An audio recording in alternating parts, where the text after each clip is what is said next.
I'm not having it. And I was like, I don't care if you're not having it. It's not right. What you're doing is not right.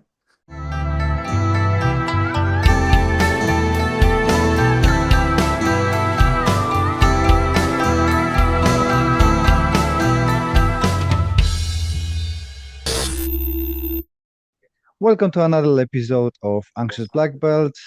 Today, my guest is a competition, the Great UK Karate Podcast with Andy and Chris. If you guys would like to purchase a T-shirt and upset some people with the Hikite Forever, generating power till 1966, head up to the shop. All the money goes towards supporting people with mental health. How are you guys today? Thank you for joining me. Yeah, I'm very well. Thank you, Les. Thanks for having us on. Yeah, same. Really good. Thank you, Les. And thank you for having us on. So I'm gonna start with a bit of a jealousy to clear the stuff away. I love your setup for a podcast. As you can see, mine is fantastic. My son allowed me to use his bedroom, so it's top-notch quality. Yeah. And I do can you love the tell me? Death Star behind you, Les. Yeah, he I am a loves it. bit of a Star Wars fan, so Brilliant. yeah. He loves Star Wars, so it's all sticker on the side as well, which you can't see. But could you tell us how did you end up in doing the podcast, and then how did you end up doing karate as well? Uh, well, Fight start between off. yourselves. Who's gonna start? Well, Whoa. I'll jump in there just You go. because originally, through probably like a lot of people. I mean, I think through COVID, a lot of people were either bored or like wondering like what to do, if they were furloughed. Which I was furloughed for about 3 weeks, and then I was back at it like pretty much all the way through then. But the I'd always had the idea of that I really wanted to either do a podcast or just do some recordings of speaking to so my father taught me, he had a club, so and had been involved with karate for many years, so I wanted to speak to the people that had inspired me. That's like where it originally came from. And yeah, I was just left it. I started buying a few little bits and pieces, and then just bottled it. Really, I was just like thought about going on camera and talking, and yeah, I don't know. It was out a little bit out my comfort zone, and then I think eventually I thought, no, I really want to do it. But then I thought, well, I don't know if I want to do it by myself. So then I approached Andy to see like if he'd be up for sort of like being in on it with me, really. And then it went from there. Yeah. I think that was Yeah, pretty much pretty it, much Andy. got I it, think. yeah. Yeah. Pretty much how it happened, yeah. And we've been going strong ever since. Yeah, Yeah, So definitely. what did take you, Andy, into a saying yes? Because I finding Mm. personally that it's being on your own doing podcast is a Mm. little bit of a struggle, right? So when I have Mm. nothing to talk about, if it's two of you, you just start conversation and you're going, right? Being on your Yeah. own, you have to constantly think about content, and I'm not the best of expressing my thoughts. I'm kind of have a mess in my head, so if I say what I want to say, people won't understand. But Mm. what got you into saying yes to be on a podcast with Andy? With Chris, sorry. Um, I've just always been fascinated by people's stories, to be fair. And I've known Chris for a long time, so a bit of background. My dad trained with Chris's dad, and that's sort of how I got into it through my dad, really. And I wanted to be like Chuck Norris as well. Don't we all though? But it's something that, you know, I've always wanted to sort of do as well. Just sit here and listen to people's stories because they inspire me, and so I can keep going. And that's where it sort of led me. And also, I've done a little bit of like recording back in my uni days. I did drama at uni. So I was like, I better use that degree for something as well. So yeah, that's how it sort of came about, to be honest. And I think, like you said as well, Les, that it's like if you've got someone there, it's a little bit, I don't know, it's like a bit of it's like a crutch, really. You've got Mm, each other as well, like Yeah, the rather than you like trying to either come up with the questions or keep the conversation going. You have got someone else there to jump in at any time, and again could take the conversation in a like in a different route. exactly. You nice, Andy, done a nice segue into your karate journey. That's training together, so you kind of like mates yeah. from the very, very early age. You've been introduced to each other as because in our club, my kids play with my friends' kids, so you've been guys knowing each other for a long, long time, right? Think we like met properly back. I could be wrong. I was out of karate, and I didn't return to 2021. But before that, I kept everywhere I went. I bumped into Chris. He took his boys to the local leisure centre. I took my daughter there, and he's like, "Oh, when are you coming back? When are you coming back?" And I'm like, "Yeah, I might do." And I ended up saying yes, because Chris had started doing Thursday night class. My dad was back training, and ever since then, I went back there, and that's like sort of how we got to know each other. And then Chris was like practically, well, not practically, he was running our old club, and then it was sort of helping him with that as well. You just sort of get to know each other, and then I have this friendship and partnership as well. And I'll openly state as well, if it wasn't for Chris, um, A, I wouldn't be back, and B, I wouldn't have probably gone and I wouldn't be in the position I'm in now. I got permanently injured, and it was Mhm. Chris who spotted it. In fairness, because bizarrely, I don't know, I don't know why I didn't feel it, but he noticed something was wrong, urged me to go get checked out, and I did. Took his advice, and I'm still here doing it. So there's Mm. that as well. Definitely. Yeah. So yeah, that's how it sort Yeah, of well, happened. our fathers had originally Mm. used to train at Newark SKC, like way back when. So the club would have been with the association, the KUGB back then. Like, well, I mean, they were the biggest, one of the big, if not the biggest association, like around back in the day. So yeah, our fathers trained together at Newark, and eventually my father broke away from Newark and started a club in a neighbouring town called Southwell. And then he had that club running for a while, for a good while, and then his dream had always been to open up like another club in a another town near Newark called Grantham. So he approached Andy's dad and said, "Look, do you want to take on South rather than me close South, or would you like to take it on?" Because Andy's dad was I think it was a showdown at the time, and he really wanted to run his own club as well. So like he took Andy's dad William took on South, while my dad opened up Grantham, which I'm pretty sure he ran that for 20 odd years, I think, before he like injury really. A lot injury and I think a bit of disillusionment and just moving like just losing the love for it a little bit. Took him away for it. His knees certainly were playing him up and just couldn't quite do it as much as he used to. Um, and I think he found golf as well, and that seemed to become a new hobby. I always say it spoils a good walk, to be fair, but that's Mm. um, so that's I mean, Andy's father Will and my dad Steve. They also used to work together as well for a Oh, local company, and eventually my father like broke away from this work and started up his own business, and eventually like Andy's dad Will came to work for as well. So. Um, yeah, we've like our families have always like known each other, even though I probably didn't meet Andy properly like till a bit later on in both our lives. But I knew done karate. I knew he was a first cue, and he'd had a couple of attempts at going for the showdown, and been unsuccessful.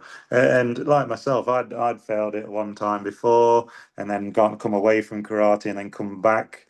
I still say I must have been like the oldest first queue going because I think I was like a first queue for about 18 years before I like came back properly and just dedicated myself, big time um, to karate and haven't really had too much time off since really. But knowing like what the nagging feeling was like with me, I just like maybe Andy didn't know, but I just felt like, come on, you've got this far. You got so far. Yes, you had a couple of setbacks, but come on, let's get it over the finish line. Let's see what we can do. And Andy's father was the same. My father and some of the old Grantham and Newark boys were very instrumental in like getting Andy's dad over the line for his showdown as well. He'd been unsuccessful a good few times.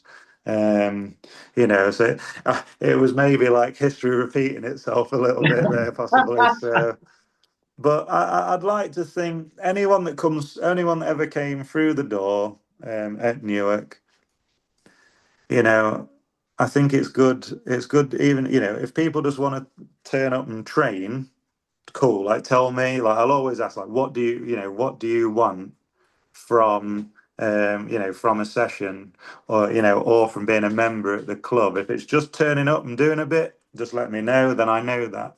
I'd prefer to know like what people want, Yeah, um to give them that drive, so yeah, it was really good to play I don't know, a small part in getting Andy, over the line with his showdown. I can't take all, or certainly wouldn't take all the credibility, because there was a few, he had people willing him on and helping him, you know, throughout the club. So cool.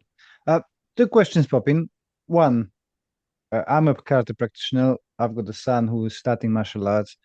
Was it difficult for you guys to have your dads doing the karate? And did you try to match up their skills and achievements, or they allow you to be your own person, or putting a little bit of their goals onto you and pushing you towards it, or how does it played up? Brilliant no. question. Brilliant question. Yeah, my dad's never really.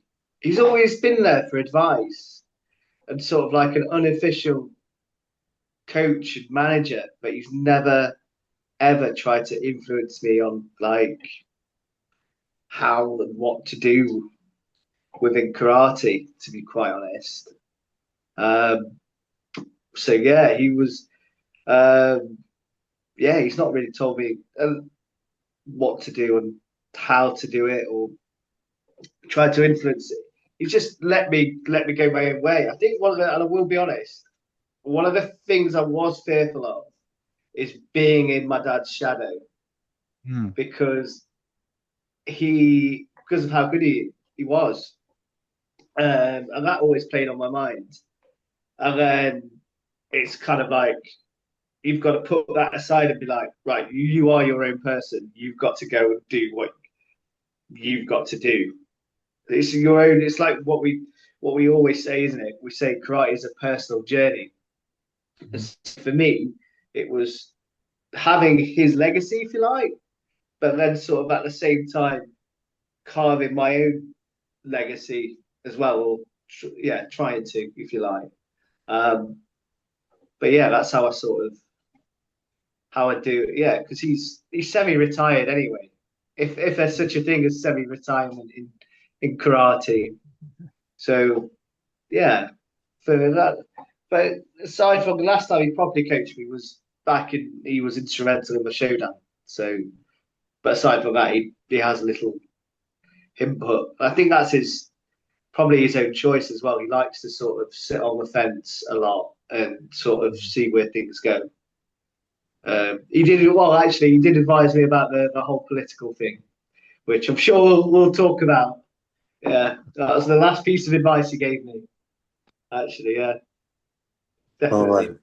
but my father was, I wouldn't say, I definitely don't feel. Obviously, I was telling you before we obviously started recording. I obviously I work with my father, so it's working with your father, and then having like to me, my father will always be like my senpai. Like he taught me as a child. Um, I went everywhere with the Grantham team. Um, and was lucky enough to see karate when it was not see karate, but certainly like again the old association we would have been in at that time, and the talent that was in it. Like that's where I would say I learned. Even though I was like a young kid, it's like if someone said like, "Oh, where did you learn to do that?" That I was definitely watching all these other people. No one took me to the side and said, "Oh, look, this is how you do it." Really, it was. I'm just. It's basically, yeah. I saw it. I tried to imitate it. But no. Regarding, I think in a sense, it was a shame I wasn't old enough. Like I hadn't passed my showdown by the time my father had like walked away from the Grantham club. Um, I just don't think I wouldn't have taken it on then either. I don't think I never wanted to be an instructor. I almost, I guess, I still see as myself as I don't want to. I just do it now because I feel like it's the right thing to do. But I never saw myself as an instructor. I never wanted to do. I don't know. I didn't enjoy. I just went to karate just because I had mates there and it was fun. Like when I was a kid, right? Like um, and I felt awkward doing the kumite. I mean, I've always enjoyed doing kumite, but I was a bit of a like shy, nervous kid, so I didn't particularly like it too much. I think my dad never pushed me to. I never did competition as a child. Never. Maybe like within the club we did, but there was no pressure there. I think he just saw what I was like and was like, "I'm not going to push the issue." And then that's that was fine by me. It was probably not until I was like 17 or 18. But I just go to him advice. If I ask for advice, he gives it. He doesn't like try and he's never dictated. I've never felt like I was in his shadow. I feel like I try and, when I was competing and stuff, I felt like I was trying to live up to like what he and the other senior men from Grantham and Newark as well, achieved, and did. Um, so yeah, he's always been there for guidance and anything like that. But his interest in karate is really, from someone that was so involved. He'd graded to like to third dan, and was so heavily, you know, involved in karate. So like now, where he's like, he just looks at it and he's like, yeah, it was just this thing I did. It wasn't. It's he, yeah, he's just. It's just something he used to do really now. I think it's Yeah, cool. Interesting. The other thing you said mentioned few times was that you both failed the Shodan grading. yeah. And this Yeah. kind of goes against how I teach. So can you say why have you failed your Shodan gradings? And I take it later where I'm taking it. I just want to Yeah. know the story first. Well, the time I failed mine, um, the so like one of the chief instructors who was on one of the grading examiners. Uh, I think my father was there. Some of the people that I'd known since I was a kid and I'd done training with. I felt like I'd had a relatively strong grading. I always feel like my kata lets me down a little bit. Like I enjoy it more now than I did back then. Um, I thought, well, if I'm going to fail, it'll be kata. Like it's just I'm 6'3". I try and make it look right, but I just feel like being so tall and gangly. I just I don't know. For me, it's just a thing. I just don't think if I'm going to fail, that would be it. Um, and lo and behold, it was kata what I failed on, so I had got given kata only. And I went and asked the examiner, I says, Sensei, can you tell me like where what I could improve? I'm very self-critical, so I like to like tell me where I went wrong. I'll analyze it. We'll go again. And his response was, "I've seen you do it better." And I was just like, "Oh, okay. I can't really do a lot with that." I was like, Mm. um, "I will try and be better next time." So I was a little bit disheartened from that, and I just, yeah, it did annoy me a little bit. But I probably took it a little bit too hard, and I then had too much time, had a bit of too much time away. Sort of spat my dummy out a little bit, and didn't want to. Didn't think just, I'm not going to bother grading. Then like I just thought like that response of "I've seen you do it better" was a little bit lame, but yeah, that was me. Yeah, surprisingly, kata. I was 16 at the time, and I thought I did really well. I thought I've nailed it. I've done it. This is it. I'm going over the finish line. I remember I think it was down in Sleaford, Spalding, somewhere like that. And Sensei Ota says, kata only. That was it. So afterwards, it was a bit of a strop. I was 16 and I quit. And I didn't go back until 2021. And the first time before that, I got hurt in the Kumite, so I couldn't even continue the grading. So, All right. yeah. But it's a journey, right? Like I look Yeah. back and I just Yeah. look at it like that, like it happened for a reason. Like that's how I Yeah. look at it. It happened for a reason. Like when I came, like I don't like Andy. I know how hard he trained to get his showdown. I know the injury, like what he has, and it can't be easy to like try and be training at times with like the injury what he has. But like I'd say like when I came back and then dedicated so much time and the amount of training, like there was there was like no stone unturned. There couldn't be an excuse, certainly from my part. Mm. Like um like when I did pass my showdown, like I couldn't allow myself to have an excuse, and that's the type of dedication I feel like you need, and that mindset you need when you're going into. Really, you should probably have it for every grading, but certainly like going for your showdown, if you decide to go on from that, yes, there has to be, for me, there's got to be that dedication there. Yeah, so I'm gonna say something that's probably doesn't gonna sit with people, right? But hey ho, that's what I'm famous for. So I completely disagree with how you've been treated, right? In our association, we don't allow people to go grade if they have a possibility of failing. And the feedback for you, Chris, that I've seen you doing better is just a nonsense. If you went to grade under the instructor who knows you and seen you doing better, then you get into your assessment the day it's stressful and you might do a few flops, right? So you should be passed, in my opinion, because it just puts the kind of blame and fault for instructors. If I know that there's chance of my students fail, then I shouldn't let them go. Yeah, no, You no, I should mean, be Yeah. certain, Yeah. right? But this is just mine, and as well, we do assessment before, so you passed everything, and then you're doing a display, so you're showing your best version of yourself. And because you are, like you said, exactly know what you mean with a tall people not doing kata, aesthetically pleasing. If you're shorter, it just looks better. I think it's more yeah, compact.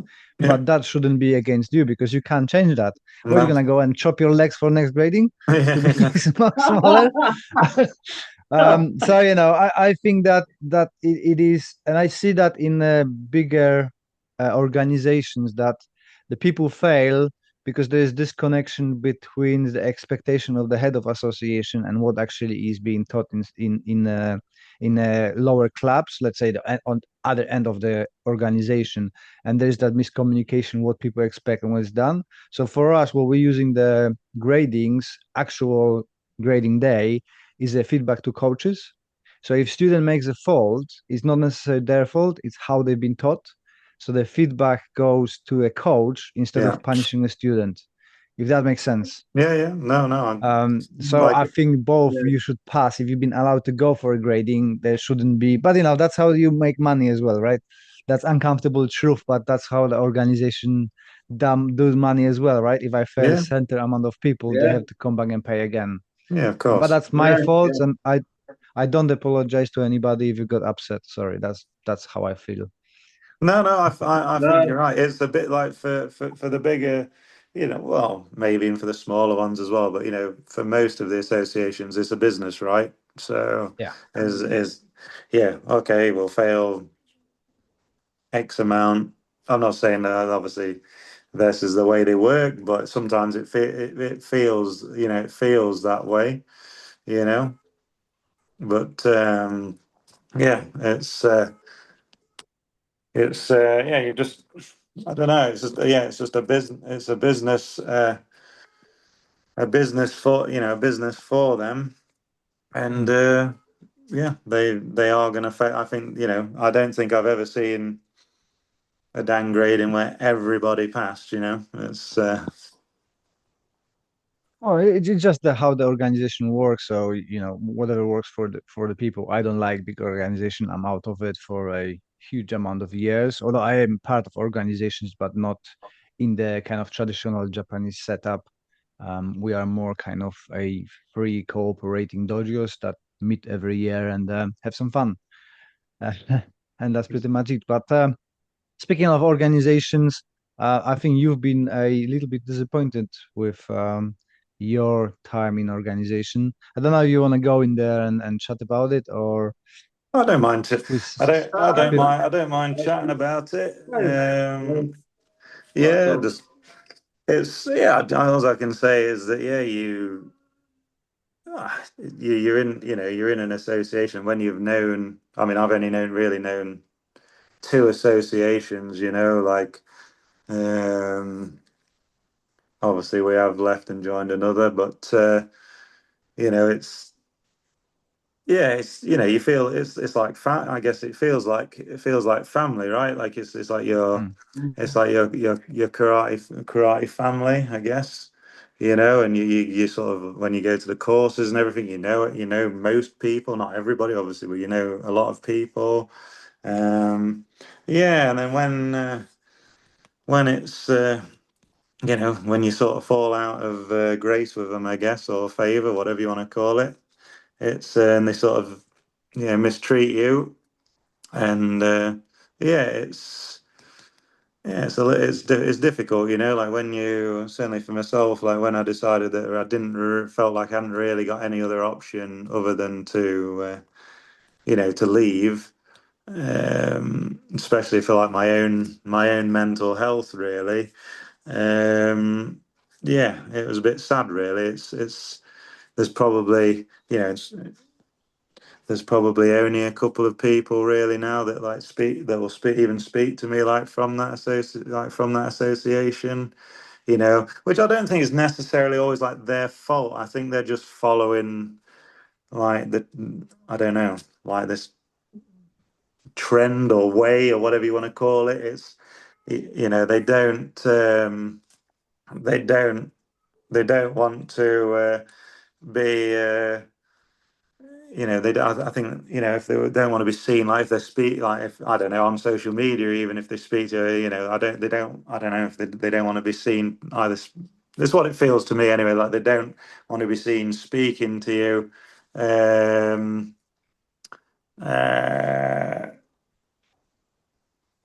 because they're going to get in trouble or something. I don't know. I don't know what the reason is. It almost seems like well, it certainly feels the feelings of that you're inside a bit of a cult, to be honest, like or like some sort of form of religion or something where it's once you leave you're excommunicated sort of thing. It's even people within the club that I help bring back from the pretty much almost being closed and then because of COVID and everything like that, so taking out or sort of helping run the club or running the club for the instructor while he had some time away, of like 15 members. and then probably by the time I think by the time I stepped away, I think the club had got roughly around about 100 or so members, which had helped pretty much build up, and then let's like even there, like people from the club, some will talk, some talk to you, some don't, and some don't, and it's just really bizarre, really bizarre, it's you know it's like people have been forced to pick a side, and like what we've got, me, Andy, and Sean, obviously, who we have a club with, is why is there even a side? There should be zero sides, like it's not about, we're just doing karate, you know. But I just think, yeah, like the way I've seen it myself, I've been party to it, that like when people I know have either been kicked out from the association or been forced to leave, you know, I have like continued to speak to them, obviously, but it's just this way of like they were once there, now they're gone, move on, like it's just very just very bizarre going on, and why people within these associations, like the general membership won't even know a lot of this stuff like goes on. It's only when you try and probably involve, like I did, like probably try and involve yourself a little bit more. Or my cardinal sin was to dare to bring like different instructors from other associations, like to the club, and just have this variety. And Oh yeah, by doing that, I was apparently committing like a cardinal sin. Yeah, it is just like bizarre why other people would want to have a level of that, sort of like a level of control of like what you're doing. It's mm, I'd love to just have like a conversation with a proper like psychologist about like why these people like think well, no, but like just to think Yeah, like I know what you mean. they're obviously quite narcissistic, mhm, Yeah, and it's I was just thinking the other day, it actually feels quite nice, like not for them to have zero. They can't, they could pick up the phone to me if they wanted to, but it just feels great that they can have zero say in what I'm doing. And mm, I was more fool me for letting, me thinking that they did have a say in that regard. But that's the mindset that you get in, right? You're in yeah, yeah, this. Oh yeah, yeah, I must obey my like my instructors above me, yeah, yeah, definitely. It's very like regimented, isn't it? Like you daren't question anything. It's to be fair, it's probably one of the most surreal sort of experiences, to be quite honest. And because like you read about it all the time, or you see about it in this cult-like behavior, but when you're sort of like, as Chris said, when you're in it, you're not like you don't think it exists. But it's only when you like come out of it, it's like, wow, that is what was going on. I was being controlled. I was a soldier, if you will, in an organization, and I was, in a sense, being manipulated as well. mm, for sure. Yeah, it's funny because martial arts I always compare to a religion. It's like you're stepping into religion, and you need to bring your religion to other people. So discover, so you're promoting my style is the best, and we're doing this stuff best. And then when you try to leave, it's just try to hold you and try to destroy you. So for myself, I left one of the organizations for a very similar reason to you, Chris, because I tried to train with other people and bring them to teach on my seminars, and I've been told, no, you can't do that because we don't like that person. Well, then goodbye. That's my resignation letter. See you later. And then it started, oh, he's such a bad person. He was lying about this. He's doing this. So you don't go to like a bowling club and say that, oh, hey, you cannot go to the other bowling matches or clubs. And then when you leave, nobody tries to destroy you, right? It's yeah, only karate that's trying to yeah. really influence your Ultimately, way forward. yeah, Yeah, ultimately, anyone that's walking through the door and paying train is, you're the paying customer. Like the club paid its affiliation fee, all the members paid their license, their fees. I'd get like, oh, it's going to come down to, like loyalty. And I was just like, what are you talking about? Like, or I Mm. pay my license fee, all the club members pay their license fee. We pay affiliation fee. Like, what loyalty are you talking about here? Like, we pay our way. We do, we have the grading examiners. We try and get to whatever courses we can. We try and support the competitions. Like what madness are you? You're talking. It's like just manipulation at like every turn. Like trying to, like coercive. It's just like coercive control. Like Mm. that's all. All it is, and it's. I was saying on a podcast, hopefully it's coming out very soon.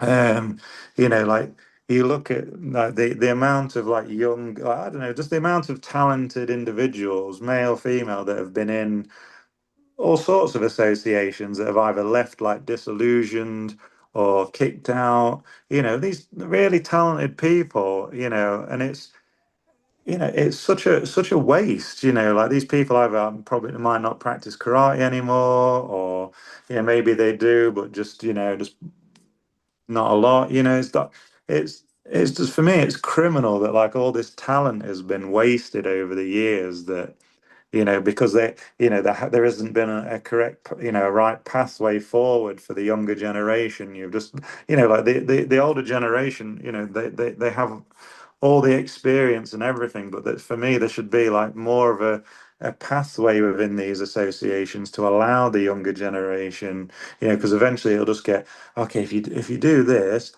then in a year or two you could be here, and then obviously a couple of year or two goes by, oh, not just yet, not just yet, like, and it's just keep them down, keep them down, keep them down. Like there has to be a better way forward, because ultimately, like it is then going to fragment the associations or fragment karate even more. I mean, obviously, I don't even know how many associations there are now. Like you lose count, you know. Yeah. And Yeah. it's such a shame, like, oh, we can't go to their competition because we don't like them. Why don't we like them? Oh, we just don't like them. Well, it's like, okay, Mm. and like you just think if we could all just find, if there could be found a way forward, like of like Stuart Amos senses, like karate without borders, like just like try and like let's forget the old whatever kicked all the aggravation off between one association and the other years ago. Come on, let's try and find a way forward that we can either train together, but I just don't know if it will, because it's probably going to come down to like someone's needs to be making the money, like it's going to come down to financial, and like eventually it's the art the art is what it will suffer. Karate will suffer in the long run. So Yeah. Yeah. it's It's kind of like, and I was thinking about this the other day, it's kind of like a silent civil war. You've got those who are willing to collaborate with people, train wherever they want, and then you've got the ones who are stuck in their organization and they're like, right, this is our way of karate, that's it.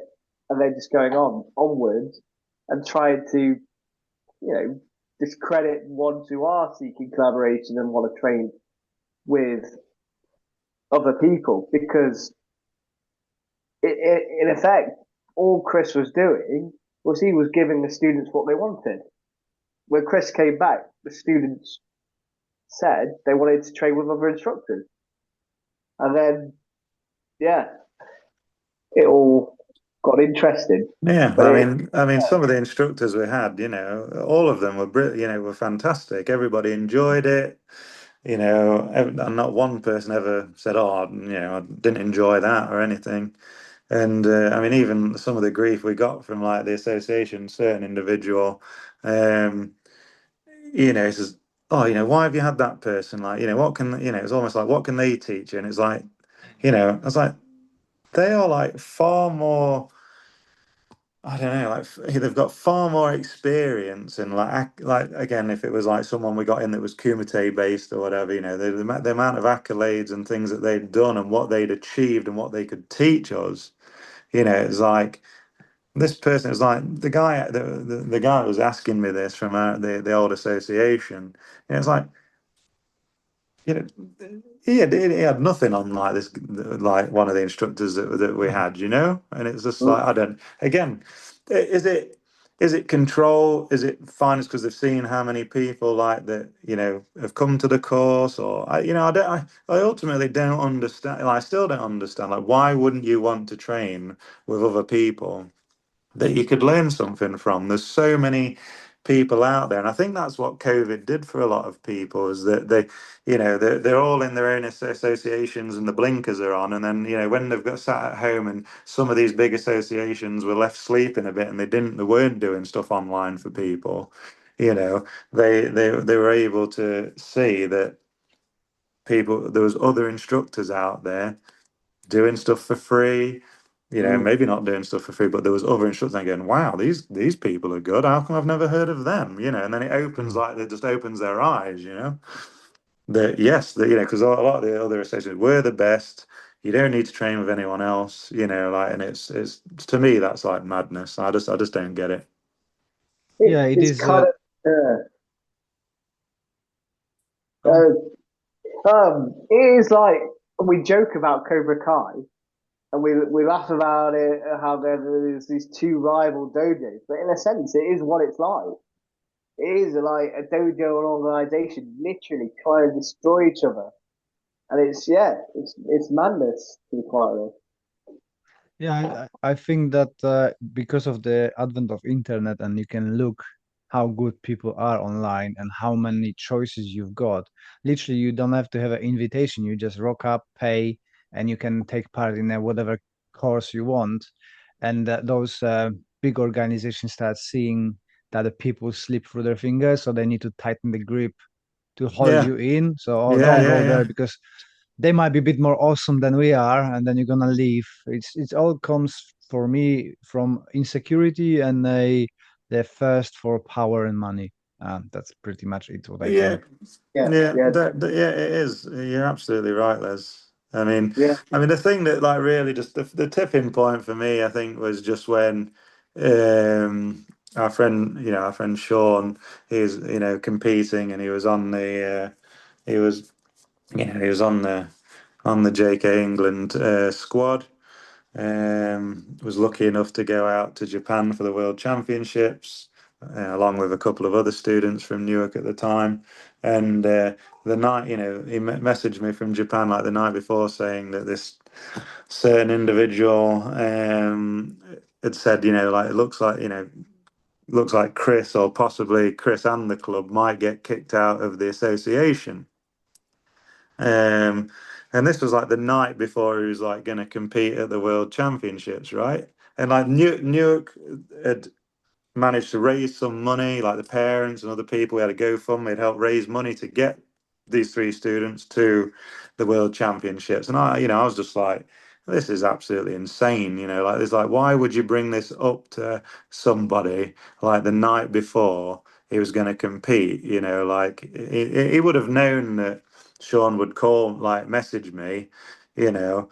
And I was just like, well, I'll keep quiet for now, and then I'll just wait till everyone's back in the UK, and then I'll just message this person privately.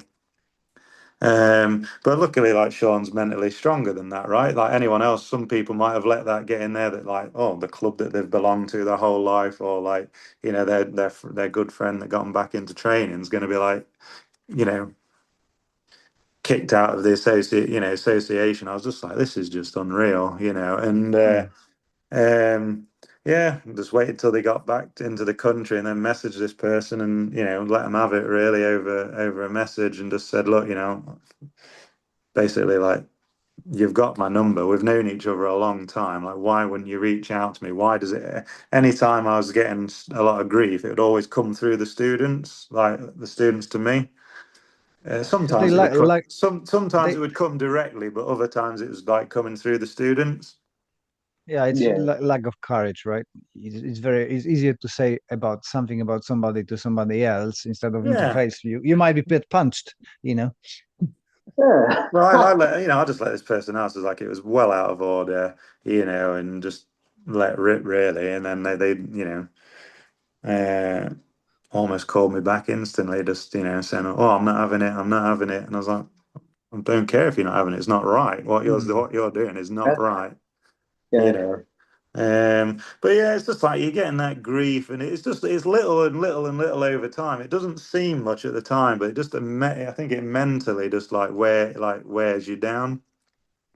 Um, and yeah, it was just I think after that I think we'd got not long. I think I decided to step back around about then, and I think it was we had not long after that. I think we had John Gardner come and teach because I'd got that was like one Yeah. last session that I'd got booked in, and then like I hadn't really got anything else in the pipeline, and it was just talking with John Gardner saying that like he'd had enough of like associations and people like trying to tell you what to do, and he just says it just seems mental that you'll let other people tell you like what to do in a a martial art or a hobby that you just enjoy doing. We're not making a living out of it. Oh, we're certainly not making a living out of it. We just do it like because we enjoy it. Mm. Um, and then that was it. Just made the decision. That was it. Yeah, I won't be back. But at that point, it like probably grind me down quite bad to the point where I was like, I'm just going to take my gear outside and set fire to it. To be honest, it was just Right. like I know that sounds extreme, but like that's sort of like where my mind had gone with it. It was like, um, I was like, well, I'm not going to renew my license. The club were like, well, if you don't renew your license, you can't teach.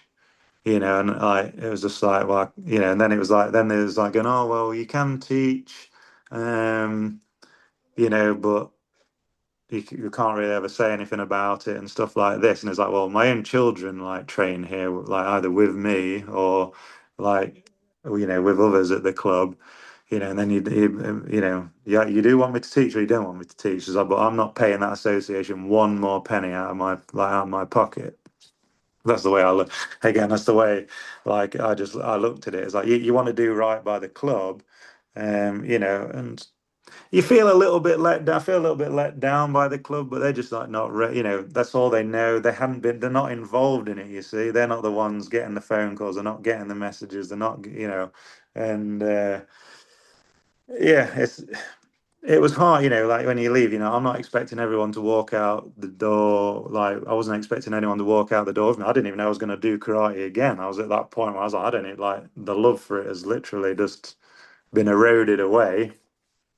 Um, but then when Sean decided to leave as well because they tried to control him, Andy also, like it was nice to see my two buddies decide to leave, but I certainly advise like Sean to stay for a bit longer, like to achieve some more in competition, which is crazy when you think about it. It's like, yeah, stay and be mentally manipulated some more, like you're sort of still within that like that mindset. Um, but yeah, certainly the men like and even it's funny the people even who you thought in the club were like might like stand by you, Mm. tumbleweeds, or even some people even within the club that would try and take advantage of you that were like when you're in a bit of a mentally not right place, Mm. um, so it's a little let down by certain few. Am I surprised? No. Like, um, I often, most of my work is promoting karate as a tool to make your mental health better. But I yeah. always said that it all depends on the instructor. If you've got the instructor and organization who is positive, then you have a positive outcomes. And I think you are the best example. You guys are best example of having a negative mental health because of how the karate instructors behave and kind of grind you down, like you said, and stuff. Did you have anybody from the top of the organization reaching out that, hey, maybe we done something wrong, maybe we just have to stay, we can improve stuff? Or was just like, oh, okay, you're going, bye. uh, I did speak to like a senior person, who I respected, like I do respect very much, and he again, he's like he's a lifer that's in there, right? Like you know, he understands, so he says, like, but he's also towing the party line, I guess, of you shouldn't be having these instructors come and teach, pretty much. And it was, I always Mm. just say, look, I'll take what you're saying on board, but I'm just going to do what I want to do because I'm not doing anything. I'm not doing anything wrong. I'm not hurting the association financially. You're still making the same money from us. You know, like it's not. You know, to me, I was a bit of give and take. You know, it was always like, oh, but we don't want to see it on social media. So originally, that was, you know, you wouldn't put it on social media. I'd let the instructors that would come and teach. I'd say, yeah, you put it on your social media if you want. I wouldn't put it on the club social media. And I always felt like that was a good compromise. Um, you know, but then eventually, as it got on, I was like, why are we even hiding this? We're doing a good thing here. You know, like, so, you know, yeah, it's just. Yeah, I think for me as well, I just to be clear, I wasn't told by anybody, nobody in our previous organization, the JKA, told me what I can and can't do. So although I left because obviously what they did to Chris and what was going on with Sean as well, having known them for a considerable amount of time, that was one reason. And then the other reason was I knew, and this might sound a bit crazy, but I myself had sort of become a target in a way, and I was sort of guilty by association.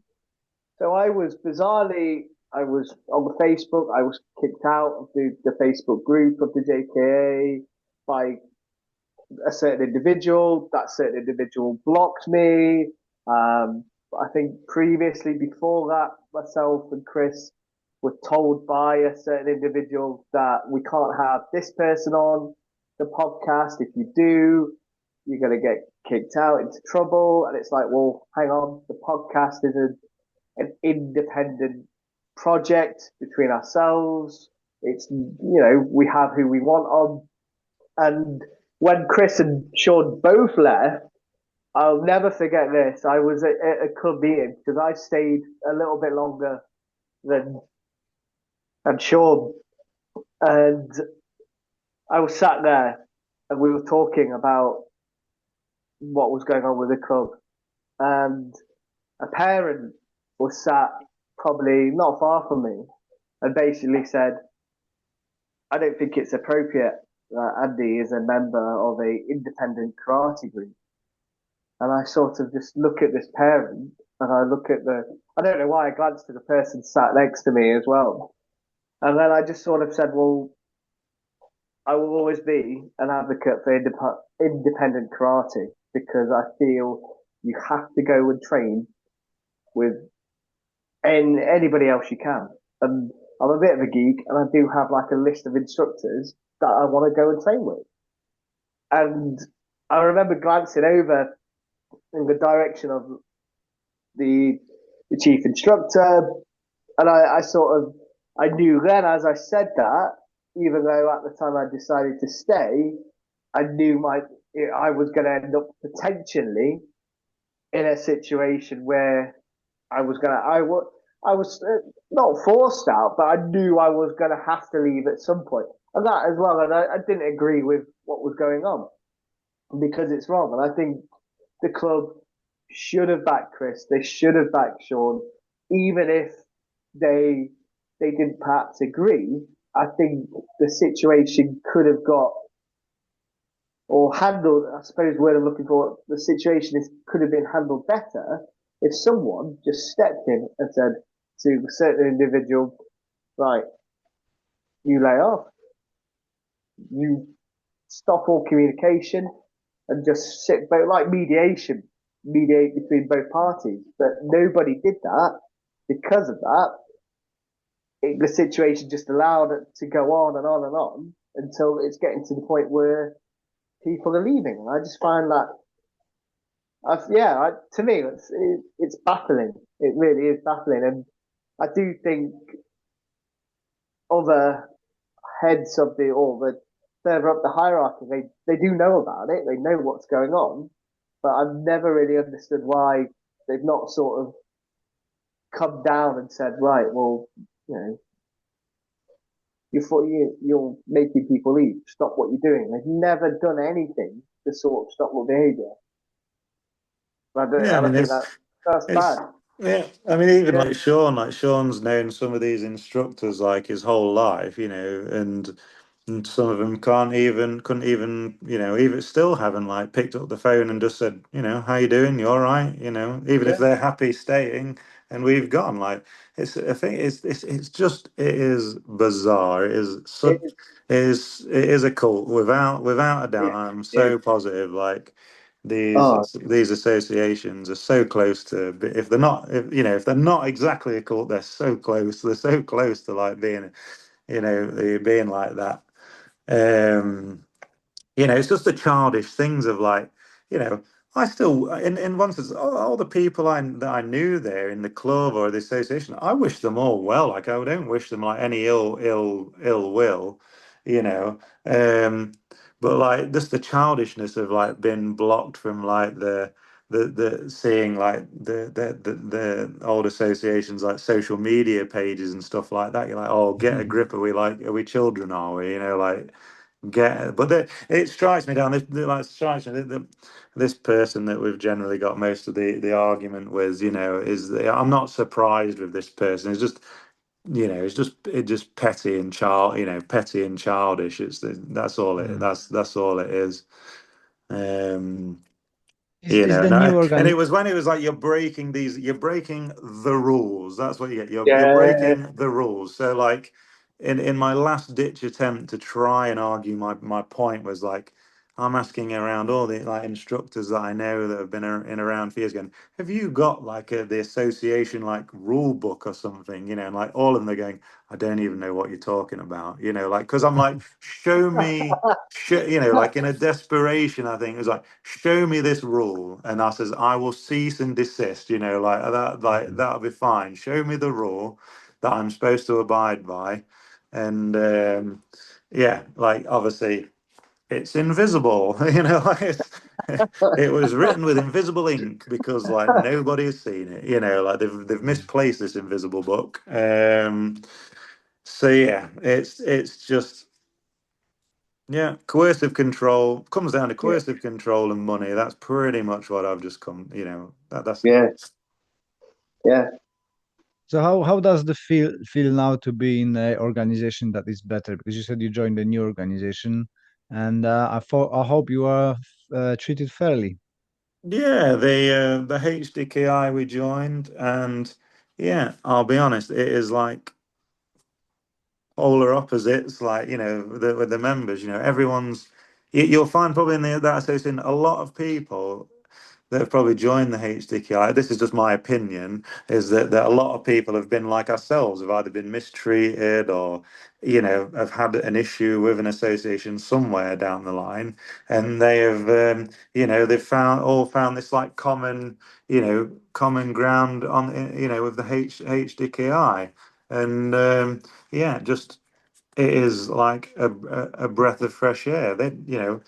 They've got Stuart Amos there again, like you're saying, pushing this, like, which started out as a bit of a joke, I guess, talking with Stuart, this karate without borders, but that's taken a life of its own as well, really, because it's true. Like, and he's very much for like, yeah, let's have a dialogue with these and see if we can train with them, and if we can't, what's the way forward? How can we, you know, Mm, remend a path between, some cross training or whatever, and yeah, they very much do want you to obviously promote within, but they are very open to, getting, outside instructors in. It doesn't matter. And you almost think, God, why didn't we do this years ago?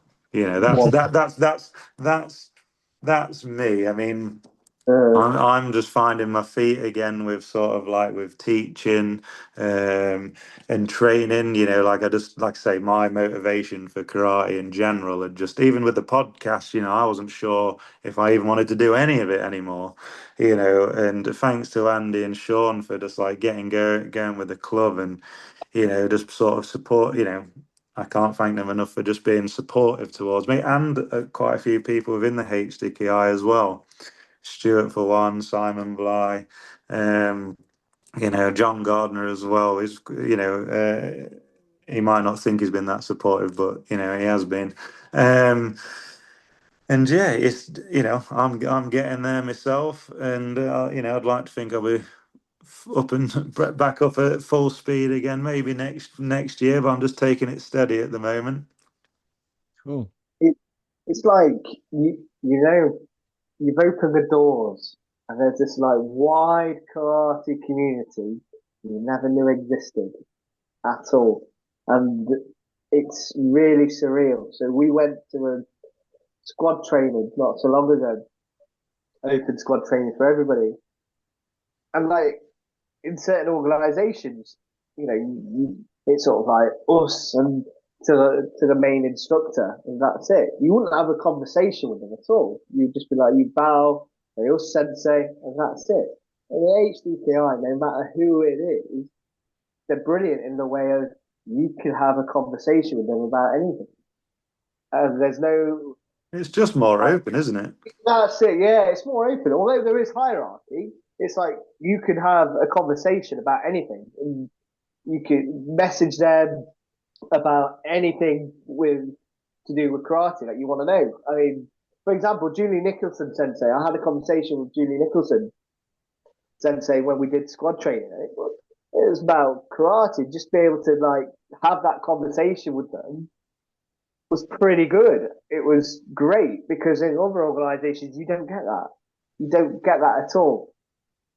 It's non-existent, and it's lovely how people are so open and people are so nice and welcoming to you as well. Because I was probably similar maybe to Chris. Like when I first left, it was like, oh, I've left everything I know behind, every everyone I knew behind in a way, and it's changing. And I think also as humans, we struggle with change. So then it was initially like getting over that, and then just settling in, and it's been brilliant. And they encourage collaboration as well, like Chris touched on with anybody. We can train with anybody we want to, and it's just brilliant. Yeah, And I the very, think and for one thing for me is that they are they're very active in trying to promote the younger generation as well. And now I'm not talking about myself personally. For me, like Sean, who's really our instructor, really now. Um, like I see him as a very, very like talented, young guy, and um, they have been like promoting him to do a course with Stuart Amos, which he did not long ago.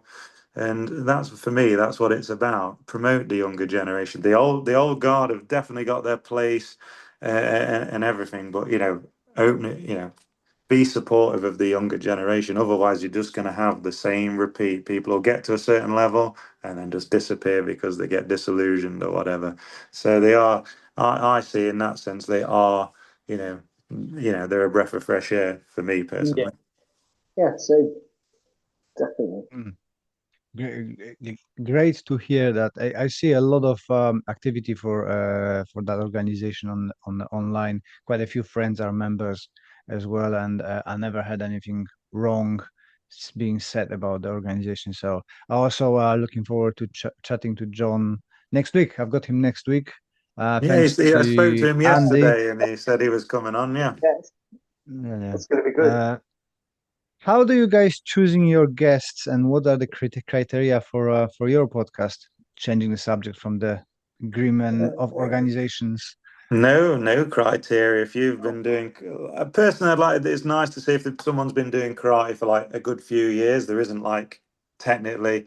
Uh, I wouldn't. Don't. We don't. I wouldn't say we've ever sat down to be anyone must fit this criteria. It's just we'll Mm. reach out to people, speak to them if they want to do it.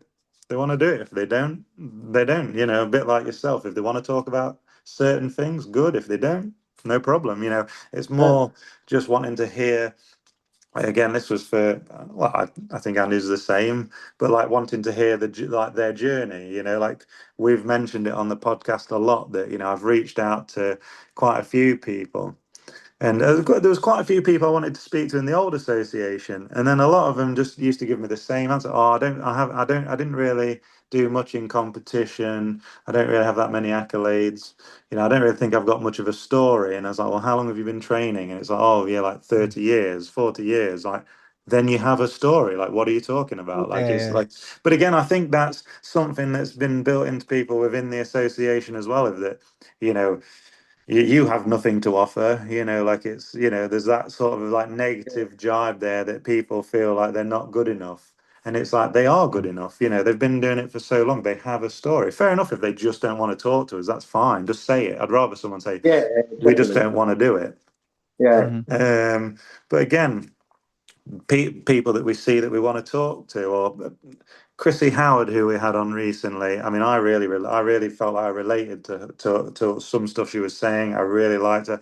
I had no until someone had said, "Look, Chris, I think you should have Chrissy on. She's been there, seen it, done it. A hell of a story, and you know." I was actually quite nervous going into that podcast because it was actually the first person I had no idea who she was or anything like that. mhm. But that's what makes it interesting, right? Like yeah, yeah. me and Andy, we've never met. We've spoke briefly on like social media, but yeah, definitely no real criteria at all. Like I'm Andy, if you're the same, but I just want to speak to anyone I and don't. everyone, Yeah. really. Oh, yeah. Same. I don't have any criteria. I just think there's a lot of people out there whose story you don't even know about, and it's Yeah. like, why? Why don't we know about this? It could They've be done so someone much. who was Yeah, disillusioned. It could have been someone that yeah, was disillusioned years ago and has, just had their own Mm. club or doing their own thing, got years of experience. Again, won't yeah, know who they are, but if yeah, someone says, "Oh, have you heard of this?" But they'd be worth talking to, or even if they reach out to us and said, "Oh, look, I've been doing karate so long, reach out to us and, we'll speak, yeah. we'll speak to you, it's, yes, just I think as well as as some instructors as they do get older, or might have ill health or anything like that. I just want to see get these stories down on video as well. Just like a Yeah, bit like wanting to get whatever their story, their history. Let's get it down so people like know it. Like it's yeah.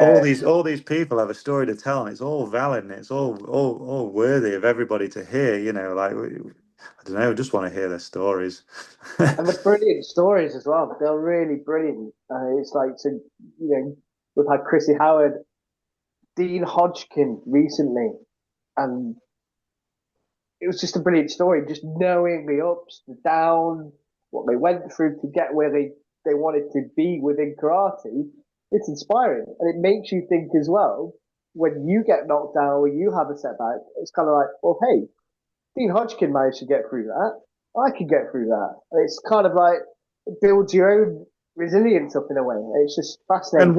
And what karate mean, karate what karate means to each individual is can be so different as well, like Mm, you said, like karate should be like good for your mental health. Maybe in like my instance where what was good for my mental health like became toxic to my mental health. And Mm. that was yeah, you know, the real thing for me. Like, my God, I've been doing this to keep myself, straight and like right, and but it's yeah, no, it's bring on anyone and everyone that'd like to do it. I mean, we try and do one a month because we all work. And to be honest, the hardest thing is trying to get me and Andy and one of the other guy that does the podcast with us, James, who you don't see on camera. Um, he does a lot of the editing and stuff like that, and the flicking between the cameras, the live editing with flicking between the cameras. Big shout out to James because he does a big part of the work. And brilliant. but trying to get all three of us and a guest either in the room or on No. a Zoom call or on FaceTime can be hard work sometimes. Yeah, yeah. Tell me about it.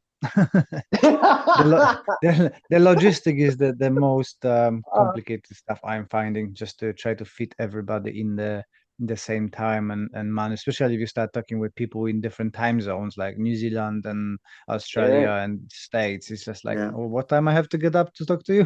Mhm. But it's breaking, but it's trying to break down barriers as well. Of like, yeah, of course, okay. Years ago we were KUGB, then we were JK England. Now we're HDKI, whatever. Like even if we were on our own and not doing it, it's a non-political thing. I do yeah, like me and Andy. James, yeah. we do not care like what No, association or hopefully like one day I'd like to branch it out to maybe some different like styles. Hopefully it'll go that way yeah, like eventually. But like yeah, we just want to talk to people who love martial arts or do martial arts. That's it. We're just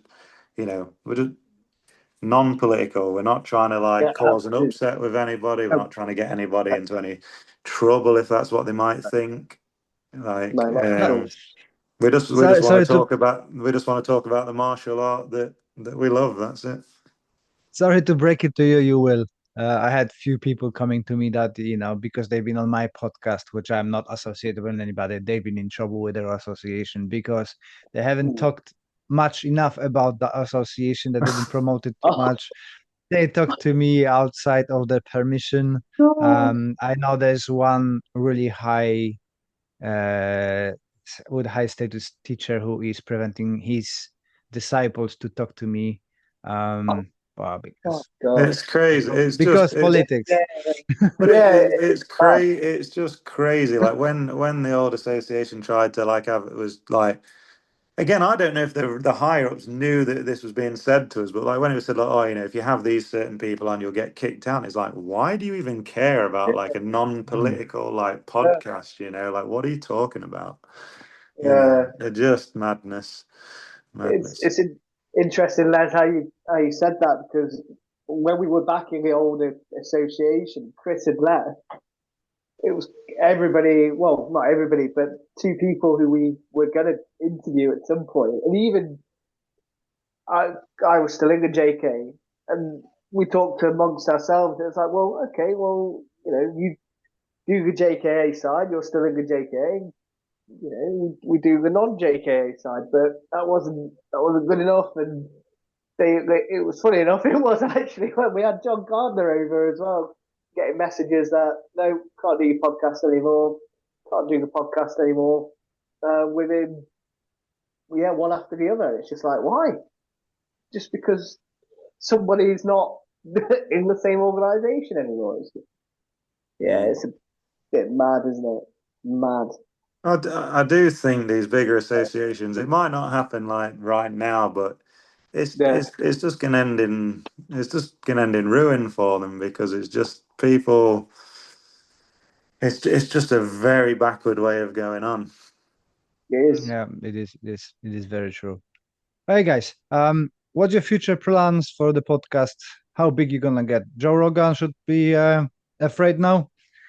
If Joe Rogan wants to come on the podcast, that'd be awesome. So Joe, if you're listening, yeah, shout out to Joe. yeah. Yeah, For me, like anybody, I've been, Andy talks to, talks to people. I talk to people. It's. I wish there was like so we could say there was like some method in the madness. Some months you think, oh my God, I don't know who we're gonna have on, and then suddenly like Mm. you get it's like you get it sorted out. But um, yeah, just I just again, anybody and everybody is valid. Like I just want to speak to anyone. There's in particular, again, it's hard to say if you said a name like, oh yeah, that person. Sure, I'd want to speak to them. Like yeah, it really yeah, is as simple yeah. as simple as Oh, that.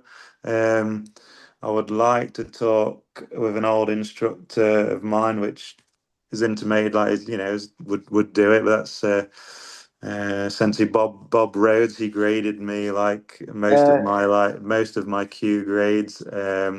He's like I think he's like if he's not 80, he might be 80 next year. I'd love to speak to him because he was very instrumental in my younger years, and certainly like when I had him come teach at the at the dojo.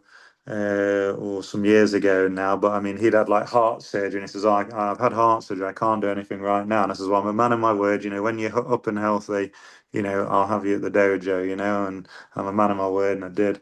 And yeah, I'd love to speak to him. Because he's just got such a rich history. But again, that's one name I could give you. I mean, we could sit here and rattle off a million, a million Yeah, names, like so. yeah, But it's trying to find a nice balance. I'm very big on like trying to promote the women in karate as well, and it's I yeah, think that's going forward. If any women see this your podcast or our podcast, yeah. please get in touch, and would love to have you on. The women need more of a We they do. have more of a voice in karate than they would have done when me and Andy started. But Yeah. we want to try and keep that rolling. The women deserve a lot louder voice in karate. Oh yeah, definitely. Yeah, yeah, we Okay, do. Yeah, give some shout outs where people can find your podcast, your club, and so on. Well, they can find the podcast, the UK Karate Podcast, on YouTube or Spotify. You'll find us on Facebook, Instagram, yeah, and if anyone's ever in Newark and you want to come train, you can train at the Shinkakai Dojo. You'll find us Shinkakai Dojo on Facebook and Instagram as well. yeah. Doors always open. Anyone can come in anytime. Doesn't matter the association. Doesn't matter any affiliation. Just come on in and let's train. Come and train. Leave the Definitely. politics out the door. Let's go. Yes, Cool. definitely. Thank Yeah. you very much, guys, for your time. And I'm sure that your podcast is gonna grow. I wish you all the best, and And likewise, looking Les. forward to Flowers. looking forward to your more of your interviews. Take Oh, care. thank you. And we'll get you on Oh, the pod. We'll get it good. sorted and get you on the podcast Yeah, as well, Les. All right. Always. this is great. Cool.